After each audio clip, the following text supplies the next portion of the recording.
আপনারা দেখছেন টাইম বাংলা, খবর এখন সময় মতো। লাল ঝান্ডা কাস্তে হাতুড়ি তারা, কিন্তু দিশা একমাত্র লাল ঝান্ডা কাস্তে হাতুড়ি তারা সিপিআই ঠিক করছে না। দিশা ঠিক করছে এই পশ্চিমবঙ্গের মেহনতি মানুষ যারা ঘাম ঝরাচ্ছে, খেটে খাচ্ছে, আর লুটে খাওয়াদের চোখের উপরে চোখ রেখে প্রত্যেকটা দিন দাঁড়াচ্ছে নিজেদের পায়ে। আর এই বাংলা বাঁচাও যাত্রাকে কি চাইছে? এই বাংলা বাঁচাও যাত্রা কি চাইছে? লাল ঝান্ডা মানুষ কি চাইছে? মানুষ চাইছে আর জুলুমবাজি নয়, এবারে লড়াই সামনাসামনি হবে।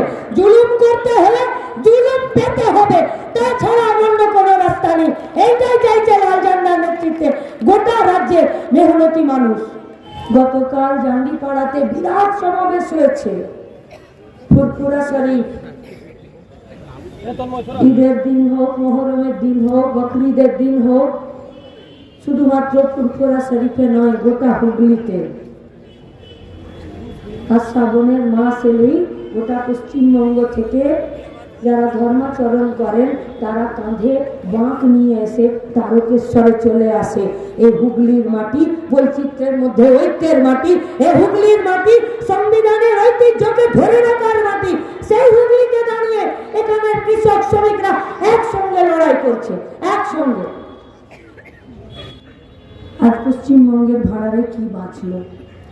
সব চঙ্গাসি, সব ঠিক আছে, অরূপও ঠিক আছে, জ্যোতিপ্রিয় ঠিক আছে, জগছোড়া আরাগুলো ঠিক আছে, পিঠে পুলিতে সেখানে আমাদের বাড়ির মেয়েগুলোকে শাহজাহানের ডেকে পাঠানোও ঠিক আছে, গরুচোর অনুব্রতটাও ঠিক আছে, চাকরিচোর পার্থটাও ঠিক আছে, সবই ঠিক আছে।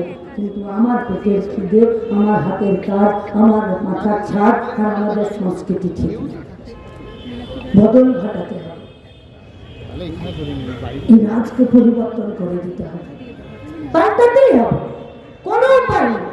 আর পাল্টাবে, পাল্টাবেই। গোটা পশ্চিমবঙ্গ মুখিয়ে আছে, গোটা ভারতবর্ষ মুখিয়ে আছে। আমরা আপনাদেরকে কথা দিচ্ছি, পশ্চিমবঙ্গে এখানে লাল ঝান্ডার সরকারের 34টা বছরে কোন প্রকল্প তৃণমূল কংগ্রেসের দম হয়নি বন্ধ করে দেবার। আর এখানে আমরা বলছি লক্ষ্মীর ভান্ডার থেকে শুরু করে পশ্চিমবঙ্গ রাজ্য সরকারের যে কোনো প্রকল্প একটা টাকা বন্ধ হবে না, সব প্রকল্প চলবে, কোনো ভয় পাওয়ার দরকার নেই। শুধুমাত্র যে ড্রেনেজটা হচ্ছে, যে টাকাটা দুর্নীতিটা হচ্ছে, সেই টাকাটা আমরা আটকাতে চাইছি। সরকারি কর্মচারীদেরকে বলছি, জোর করবেন না, ভুলেও জোর করবেন না কোনো মা বোনেদেরকে। ভুলেও মানুষের দুর্দশা অসহায়ত্বের সুযোগ নিয়ে কাউকে লোন নিতে মাইক্রোফিন্যান্সের হাঙরদের মুখে ছেড়ে দেবেন না। কারণ যে বিনা নোটিশে, কানে কানে নোটিশে কাজ করছে, যে আপনাকে অর্ডার দিচ্ছে, সে কিন্তু আপনাকে বলির পাঠা করে দিচ্ছে, আপনার পাশে দাঁড়াবে না। তাই সরকার যদি লিখিত নোটিশ দেয় তবেই কাজ করবেন, নইলে এই কাজে কোনো সরকারি কর্মচারী যদি কাজ করতে লাল ঝান্ডার কোনো কর্মী দেখতে পায়, পিঠ কিন্তু আমরা পুই মাচার মতন পাকিয়ে দেব। মায়েদেরকে মাইক্রোফিন্যান্সের চোখগুলো আমরা ভাবতে দেব না। হাতি বাচ্চা ছেলে একটি সাপের লেজ নিয়ে এরকম করে ঘোরাচ্ছে আর ঘুরে বেড়াচ্ছে। তাড়াতাড়ি গিয়ে বলছি, ওরে সাপ আছে, ছেড়ে দে, কামড়ে দেবে। বলছে, দূর, তুমি ছেড়ে দাও তো, সাপ কিছু করতে পারবে না। বললাম, কেন রে? বললো, আগেই ওর গোটা শরীরের মাঝ বরাবর যে মাজা থাকে, বললো আগেই ওকে ডান্ডা পিটিয়ে ওর মাজা ভেঙে দিয়েছি, এখন ওর লেজ দেখিয়ে খেলা দেখাচ্ছি। বললাম, কাটবে না? বললো, ওর মুন্ডুই উঠবে, শুধু পিছনে ফিরতে পারবে না।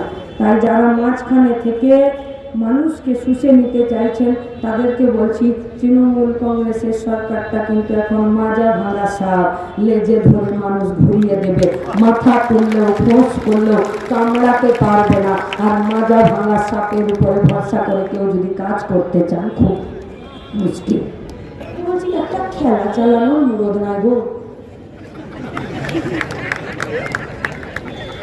একটা খেলা চালাবার অনুরোধ না, খেলা হয়নি। 8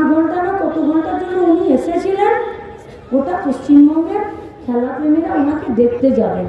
কেউ কেউ তো ধারে সুদে টাকা দিয়েও পর্যন্ত টিকিট কেটে নিয়েছে। কেউ কেউ বলেছে আমি আমার বাবাকে জীবনের সেরা গিফট দিতে চাইছি। কিন্তু আমরা বলছি যে একটি স্টেডিয়ামকে গড়ার মুহূর্ত নয়, শুধুমাত্র মেসির নামে টাকা তোলার জন্য স্টেডিয়ামটাকে ভেঙে দিলে তোমরা। শুধু মেসির নামে টাকা তোলার জন্য। তাহলে পঞ্চায়েতের ভোটে ঠিকই বলেছিল যে এরা মা বাপকেও মানে না, এরা সবকে বাজিতে লাগিয়ে দেয় আর পয়সা তোলার জন্য থাকে ভোটের ক্ষেত্রেও। এটাই তো করছে, এটাই তো করছে। লড়তে চাইছে, অস্থিরতার বিরুদ্ধে লড়তে চাইছে, আতঙ্কের বিরুদ্ধে লড়তে চাইছে। এগোটা পশ্চিমবঙ্গে, এগোটা ভারতবর্ষে আতঙ্কের পরিবেশ তৈরি করছে। এক तरफ मोदी है तो एक तरफ पश्चिम बंगाल का मुख्यमंत्री है, दोनों एक साथ, दोनों एक साथ। कभी एनआरसी में अपना बाप दादा का जमीन का टुकड़े का कागज लाओ, কখনো এসআইআর 2002 সালে তোমার ভোটার লিস্টে নাম আছে কিনা সেইটা তুমি নিয়ে আসো, কখনো ব্যাংকের ওই আধারের সঙ্গে প্যান লিংক করার জন্য গরিব মানুষকে 1000 টাকা দিতে হবে, কখনো রেশন দোকানে যাবে আঙুলের ছাপ মিলবে তো তুমি রেশন পাবে, কখনো সরকারি স্কুল, কখনো তোমার বিভিন্ন প্রকল্প, কখনো দুয়ারে সরকারি, চারিদিকে চারিদিকে শুধুমাত্র অস্থিরতা। কখনো ডিটেনশন ক্যাম্পের নামে, কখনো বাংলাদেশি, কখনো রোহিঙ্গা, কখনো মুসলিম, কখনো পাকিস্তান পাঠিয়ে দেবো, কখনো পুশব্যাকের নামে, কখনো বলছে যে মাথায় সব বস্তা বরিয়া বেঁধে নিয়ে নাকি পশ্চিমবঙ্গ ছেড়ে চলছে। এটা শুধু কোনো অন্য কোনো কারণ নয়, এ সম্পূর্ণ রাজনৈতিক উদ্দেশ্য প্রণোদিত।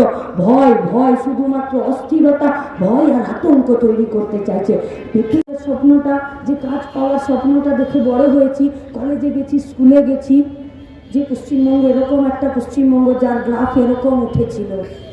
এই পশ্চিমবঙ্গের যুবরা যারা নিজেদের রক্ত, বুকের রক্ত দিয়ে বকেশ্বর করতে পারে, এই পশ্চিমবঙ্গের যুবরা যারা একটার পর একটা কারখানার জায়গাতে কারখানা তৈরি করার জন্য সরকারকে বলতে পারে, রেল লাইন বানানোর জন্য সরকারকে চাপ দেয়, নিজেদের বন্ধু সরকার তাকে স্কুল বানানোর জন্য হাঁটে, ইউনিভার্সিটি বানানোর জন্য হাঁটে, স্কুলে কলেজে পড়াশোনার পরিকাঠামো উন্নতি করার জন্য যারা রাস্তার দখল নেয়, কারখানা বানানোর জন্য, আইটি হাব বানানোর জন্য, সল্টলেক ওই যে পাইপ সেক্টর আছে সেগুলোকে বানানোর জন্য, একটার পর একটা ব্লাড ব্যাংক তৈরি করার জন্য, সেই পশ্চিমবঙ্গে এখন বেকার ছেলে মেয়েরা হয় পশ্চিমবঙ্গের নিজের ভিটে মাটি ছেড়ে দিচ্ছে, বাইরের রাজ্যে পড়ে আছে।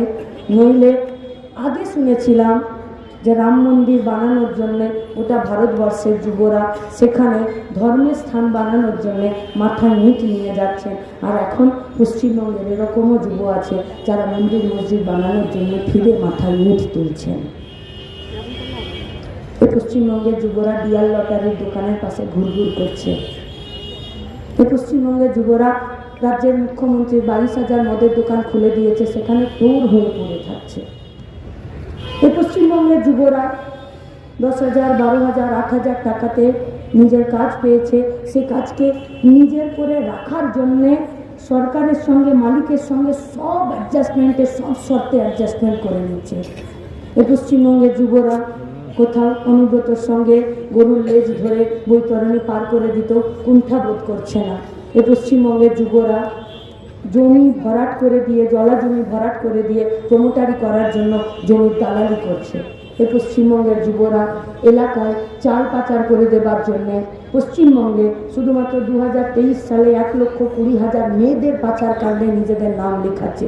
এই পশ্চিমবঙ্গের যুবরা প্রত্যেকটা দিন কয়লা পাচার, বালি পাচার, মাটি পাচার, নদী, গাছ, প্রকৃতি, পরিবেশ সবকে ধ্বংস করে দেবার জন্য নাম লিখছে। এটা পশ্চিমবঙ্গের বর্তমান, এটা পশ্চিমবঙ্গের ভবিষ্যৎ।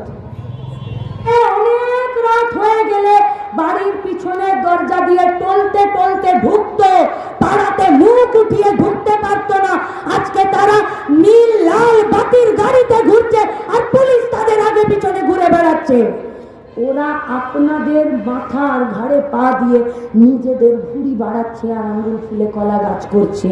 তৃণমূলের নিচের তলার কর্মীদেরকে বলছি, ঠিক করে দিন কতদিন নিজেদের ঘাড় আর মাথাটা তাদেরকে উপরে চাপানোর জন্য কাজ করবেন, কারণ তারা যত উপরে যাচ্ছে পশ্চিমবঙ্গটাকে তত নিচে নামাচ্ছে। আমরা বিজেপির কর্মীদের কাছে প্রশ্ন করতে চাইছি, নিচের তলার কর্মীদের কাছে, পুঁজি আপনার স্টেট লেভেল লিডার আছে, রাজ্য নেতৃত্বদের কাছে। আপনাদের তৃণমূলের সঙ্গে কিসের এত পিড়িত গো? দিতে গেছিল তো টাইট, তৃণমূলকে টাইট দিতে গেছিল। কতটা টাইট দিলে যে চাকরি বিক্রি করা পার্থ জেলের বাইরে আছে? কতটা টাইট দিলে মিড ডে মিলের চাল বিক্রি করা জ্যোতিপ্রিয় জেলের বাইরে ঘুরে বেড়াচ্ছে? কতটা তৃণমূলকে তোমরা টাইট দিলে যে অনুব্রত বাইরে ঘুরে বেড়াচ্ছে? কতটা তোমরা টাইট দিলে যে কয়লা পাচারে নাম যুক্ত হয়ে গেছে সরকারি ভাইপো, সে এখনো জেলের বাইরে ঘুরে বেড়াচ্ছে? কতটা টাইট দিলেন আপনারা এই পশ্চিমবঙ্গে, যে বিধানসভা থেকে শুরু করে পার্লামেন্ট পর্যন্ত শুধু মুসলিম, হিন্দু, কবরস্থান, শ্মশান, মন্দির আর মসজিদের রাজনীতি হবে? কতটা টাইট দিলেন এই পশ্চিমবঙ্গের তৃণমূলকে? যে তৃণমূল, যে পশ্চিমবঙ্গে এই সমস্ত নেতারা, পুলিশ, মন্ত্রী, গোটা আর্জি করেন, যারা গুন্ডাদেরকে, রেপিস্টদেরকে, মার্ডারারদেরকে সেভ করলো, আর যাকে ওরা দোষী বলে সাব্যস্ত করলো সিবিআই এসে নিয়ে, সীমা পাহুজার নেতৃত্বে, সিবিআই ইনভেস্টিগেশন অফিসার সীমা পাহুজার নেতৃত্বে আজকে দিল্লির নির্দেশে তাকেই, যাকে মমতা ব্যানার্জির পুলিশ দোষী সাব্যস্ত করেছিল, তাকেই দোষী সাব্যস্ত করে দিলেন। আমরা জিজ্ঞেস করতে চাইছি বিজেপির নিচের তলার কর্মীদেরকে যে আপনাদের তৃণমূলের নেতাদের সঙ্গে কিসের এত বাধ্যবাধকতা যে গোটা হুগলির 8,38,000 জব কার্ড, 100 দিনের জব কার্ড আজ 3 বছর ধরে ডাস্টবিনে পড়ে আছে, তার জন্য একটা কথা বললেন না? তার মানে পীড়িতটা বেশ আঠালোই আছে বলুন, শুধু শুধু টাইট দিতে গেলেন। এর বিরুদ্ধে লড়াই, এই রাজনীতিটা গুন্ডাদের উপরে, দুর্নীতিবাজদের উপরে, যারা অস্থিরতা, আতঙ্ক তৈরি করতে চাইছে তাদের উপরে ছাতা ধরে দাঁড়িয়ে আছে। আমরা এই রাজনীতিটার বদল ঘটানোর জন্য বাংলা বাঁচাও যাত্রা তার দিশা তৈরি করছে। রাজ্যের মুখ্যমন্ত্রী খুব নাক্ষর দেবার শখ হয়েছে, শুনেছেন? শোনেননি? রাজ্যের মুখ্যমন্ত্রী নদিয়ায় গিয়ে বলেছেন যে আমি এতবার এমএলএ ছিলাম, আমি এতবার মুখ্যমন্ত্রী, 3 বার মুখ্যমন্ত্রী হয়েছি, আমি এতবার এমপি ছিলাম, আমি এতবার পার্লামেন্টে গেছি, এতবার বিধানসভায় গেছি, আমি এতবার মুখ্যমন্ত্রী হয়ে আছি, এরপরেও আমাকে প্রমাণ করতে হবে আমি নাগরিক কিনা? এর চাইতে ভালো আমার নাক্ষর দেওয়া। রাজ্যের মুখ্যমন্ত্রী বলেছেন যে এর চাইতেও ভালো আমার নাক্ষর দেওয়া। मरने वालों से पूछा जाता है कि आपका आखिरी ख्वाहिश क्या है?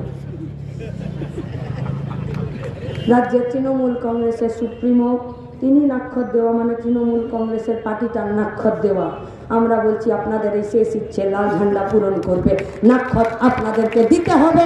এই গোটা পশ্চিমবঙ্গে স্বাস্থ্য, শিক্ষা, আবাস, আমাদের সংস্কৃতি, আমাদের ইতিহাস, আমাদের খেলা, আমাদের মাঠ, আমাদের নাগরিকত্ব, আমাদের ভোটাধিকার, আমাদের মানুষ হিসাবে মর্যাদা হয়ে বেঁচে থাকার অধিকারকে আপনারা যা নষ্ট করেছেন, সেই নষ্ট করে দেওয়ার জন্য আপনাদেরকে নাক্ষর দিতে হবে। আর সেই নাক্ষর দেওয়ার সময় এগিয়ে আসছে। শুধুমাত্র আপনাদেরকেই একটা কাজ করতে হবে, আমাদের সবাইকে মিলে কাজ করতে হবে। বুথে বুথে বুথে বুথে কোমর বেঁধে দাঁড়াতে হবে।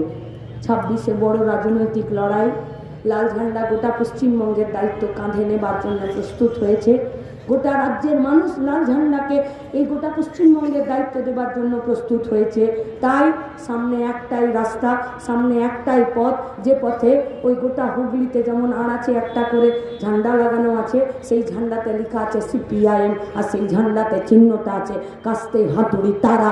এই তারাটাই, এই কাস্তে হাতুড়িটাই গোটা পশ্চিমবঙ্গের গুন্ডারাজ আর দাঙ্গাবাজদেরকে পরাস্ত করে মানুষকে বাঁচানোর জন্য, বাংলাকে বাঁচানোর জন্য যে দিশা তৈরি করছে, সেই দিশাতে আপনারা 26-এর নির্বাচনে, সেই নির্বাচনে গোটা হুগলিকে, গোটা উত্তরপাড়াকে এক জায়গায়, এক মাঠে, এক রাস্তায়, এক মাটিতে, এক জমিতে নিয়ে আসার যে প্রস্তুতি, সেই প্রস্তুতিতে আমরা সামিল হব। সেই সামিল হওয়ার আপনাদের প্রত্যেককে আহ্বান রেখে আমার কথা শেষ।